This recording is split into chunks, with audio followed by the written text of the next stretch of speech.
তারেক রহমান বলেছিল বিএনপি ক্ষমতায় গেলে আমাদের মা বোনদের ঘরে ঘরে ফ্যামিলি কার্ড দিবে। কি দিবে বলছিল না?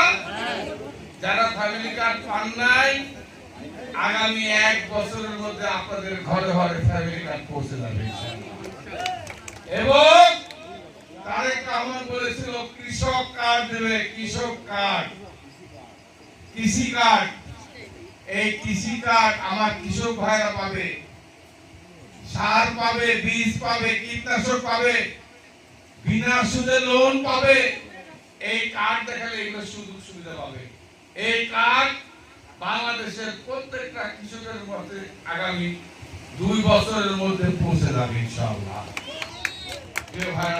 এরকম ভাবে প্রত্যেক ধর্মের মানুষকে এই সুযোগ সুবিধা, অর্থাৎ সমতার ভিত্তিতে বৈষম্যহীন সমাজ যেটাকে বলে, যেখানে হিন্দু আর মুসলমানের মধ্যে পার্থক্য থাকবে না, খ্রিস্টান হিন্দু মুসলমানের পার্থক্য থাকবে না, বিএনপি আর বিরোধী দল, সরকার দল ও বিরোধী দল বৈষম্য থাকবে না, বৈষম্যহীন সমাজ, কোনো ভেদাভেদ থাকবে না, সকলকে সমান অধিকারের ভিত্তিতে আগামী দিনে নাটোর বা বাংলাদেশের উন্নয়নের ধারাকে আমরা অব্যাহত রাখতে চাই।